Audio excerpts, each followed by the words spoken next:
Howdy, I hope you're having a good day. I wanted to post a video to show how you can help a team win that doesn't do so well.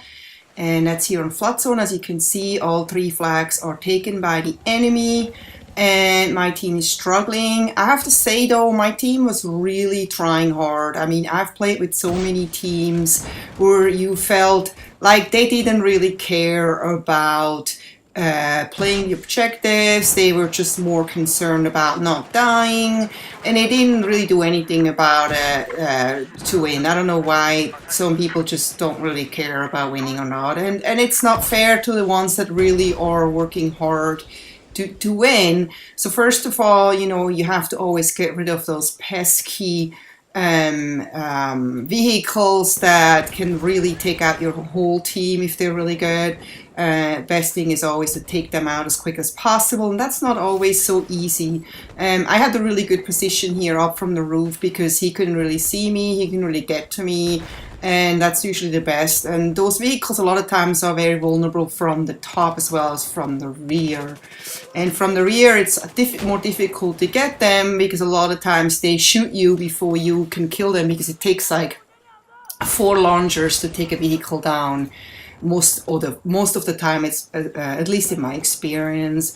So as you can see, my team is really going at it here. They're not sitting around. They really do care. They really do want to win. And this is the kind of team I really love to play with. And even if we don't win, I just want to play with a team that really is awesome to work with. There's teamwork. Everyone has the same goal. It's just like, when you're at work, you want to work with a team that is awesome. You do not want to work with a team that sucks. And I had the other night, I had a really bad night. No matter what kind of game I got into, I was just with people that were 5 people sitting up on a hill, all snipers, and maybe 2 or 3 people trying to take flags, and that was just not enough for us to have a chance against another team that had like 12 people in there doing nothing but going for the flags very aggressively. So no matter how many flags we took, it took like no time for them to take the flag like right back.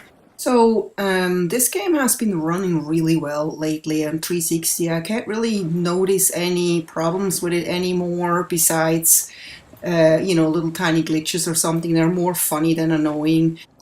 But I heard that that's not really the case with the Xbox One, and that there's actually a lot of issues with the Xbox One and Battlefield 4. That is that you can't get into servers and whatnot. So you should always wait until all the hardware issues have been resolved and everything has been resolved. So there's a lot of things though with the Xbox One that doesn't work, like the Twitch streaming doesn't work yet, and they say it's going to take a few months. So I think the best time to actually really upgrade to an Xbox One for every serious gamer and smart electronic user is probably like this fall. And this is when we have the first few really good games come out or truly next gen, like The Division, for example, that will only come out for the next gen. The Division will not be available for the Xbox 360, and this is when people like me are forced to upgrade unless we are not interested in those new games, and we just keep playing the 360 games. But I have to admit, I'm always interested in the newer games, and I think my next Battlefield 4 will be the first Battlefield I will be playing on next gen, and then hopefully by then, actually no, Battlefield doesn't even come. Battlefield, if they keep doing it the 2-year, then yes, hopefully while the next Battlefield 5 or whatever they're going to call it is going to come out, it should run really smoothly, because the Xbox One would have been out for quite some time, and I don't think they will ever make those mistakes again, that they're going to have such embarrassing issues. EA just can't afford that financially. That's just that can bring the company down literally. But so I'm now taking the time while I'm waiting for the Xbox One becoming a better machine. I'm taking the advantage to research how I best can connect the Xbox One to the projector. The way I have it connected now is I basically have component cables running from my Xbox 360 to my projector. The reason I use component cables is because I have to be able to split the audio from the video, and you cannot do this with HDMI. I do have HDMI input on my projector, but if I do that, then I have no way to get sound from the Xbox. So what I do right now, I just use the component splitter, or there's like a cable that the older Xbox, not the before the Elite, had, and it actually fits into the Elite. I was really happy when I found out about that. So I use the component cables, and first of all I feed them in the capture device, and then from the capture device I feed it into the projector, and that works really well, and the image quality is really, really good. I mean, the component cables image quality is not much worse than the HDMI, really. It's pretty good. It's right below the HDMI, so it's really good image quality, and I'm pretty happy. I can't really complain about it. But what I have to do now with the Xbox One, there's no more way to use component cables. It doesn't support component cables, so you basically have to find a way to go all HDMI. And the way you do that, and that's something that I had to learn, because I'm not a home theater expert. I have a home theater at home that's completely set up completely different than most people do it. So I had to do a lot of research, and I found out that I basically need to get a receiver. So not only do I have to shed out $500 for an Xbox One, I have to shed out about $300 for a receiver, and then I have to upgrade my game capture device too, because the one I have right now only takes component in and out. It doesn't take HDMI. It's not HDMI compatible. I love my game capture device, but fortunately the company came out with a newer model that has a lot of new cool features, the Aver Media Game Capture HD2.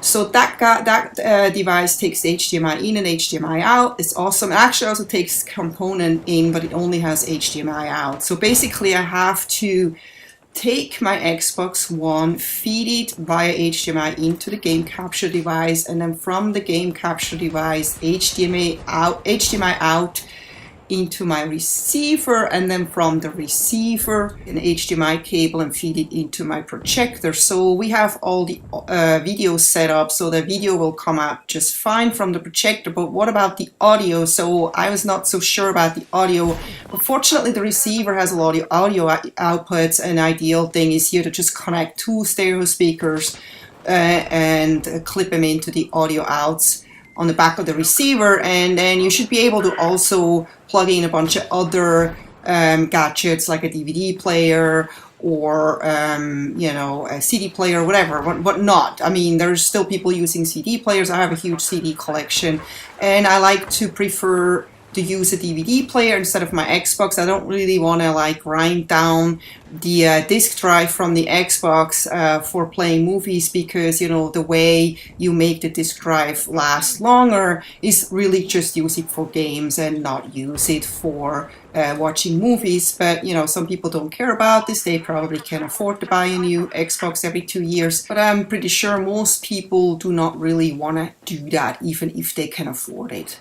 So anyway, so I'm still gonna like clarify that with some audio or home theater experts. I've already asked a few people, and it seems like my solution seems to work.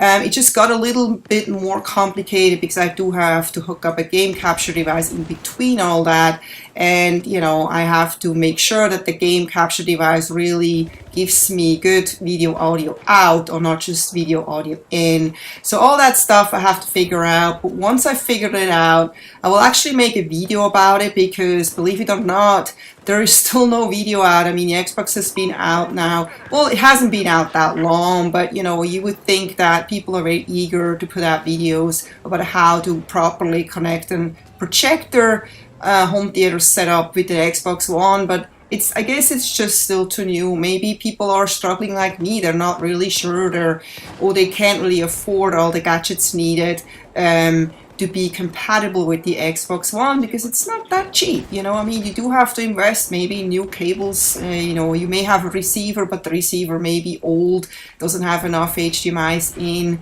whatnot. I don't know. It is definitely something that I do want to put a video out, because there is no video, and I'm always trying to like help people out, because I'm always so happy and so thankful about videos on YouTube that help me find out how to hook certain things up and how to do certain things and not do certain things. So I want to kind of do this for other people too, as basically paying back and just kind of helping other people out too. But that's going to take a little while, and maybe until I'm ready with my setup, there's going to be enough other videos out. We'll see. But as it is right now, I sure wish there would be a bunch of videos out about this. But, you know, sometimes it's also fun to go and investigate things yourself, you know, because you can learn a lot if you try to figure things out yourself. Then you have someone who actually basically handhold you step by step. And I've always liked to figure things out myself most of the time, unless it gets really frustrating or you don't have time. But anyway, enough of this babbling now. If you have been following this gameplay and not just listen to my voice in the background somehow, then you will have noticed that we were temporarily owning all 3 flags, and we actually totally turned this match around.